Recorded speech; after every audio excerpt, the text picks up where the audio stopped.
مرکز مطبوعات کمیته اتوی فوق‌العاده خبر داد که طی روزهای استراحت 25 و 26 مای سال 2024 در نویه‌های مختلف تاجیکستان سیل و یرش به مردم و اقتصاد جمهوری ضرر زیاد رسانید.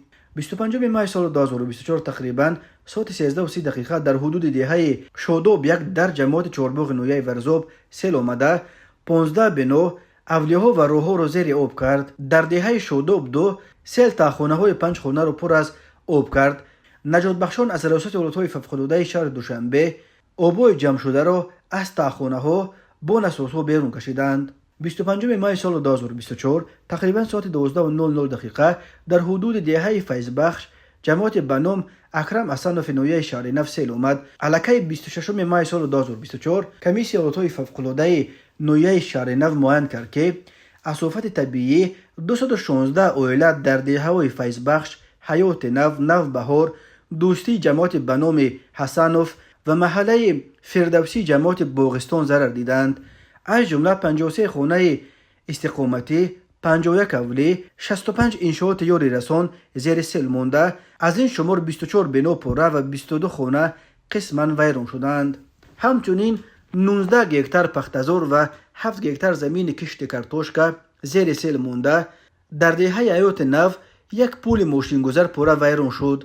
پول دهه فیضبخش نیز خراب شده است. 25 مای سال 2024 تقریبا ساعت 11:30 در دهه کشک جماعت دیقان‌آباد در کنار شهر ایسار به 59 خانه اولیه‌ها و راه میانه دهه ضرر رساند. برای تازه کردن سوی سیل پرتو و دریای از لایقه پر شده 6 تکنیک مخصوص سفربر کرده شد.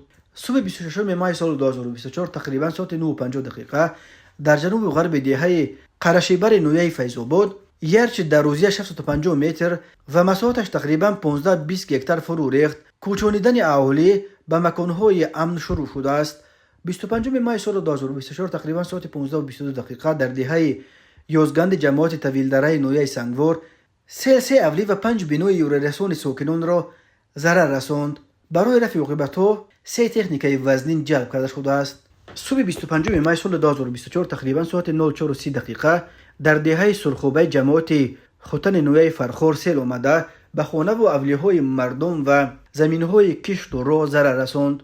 صبح 25 مای سال 2024 تقریبا ساعت 04:10 در شهرک کلینن 18 اولی سیر سیل ماند. صبح 25 مای سال 2024 تقریبا ساعت 05:10 بر اثر بارشات سخت سطح آب در سوی سیل پرتوی اووسکینت یک بلند شده به دهه 10 سالگی وحدت جماعت نمونه سیل آمد.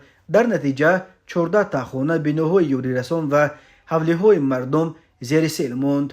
صبح 25 مای سال 2024 تقریبا ساعت 05:30 در دهه زرکمر، جیم گلیش و رودقلعه جماعت زرکمر نویه قبادیان بر اثر سیل سطح آب کانال قبله بالا رفته 7 اولی را سیل زیر کرد.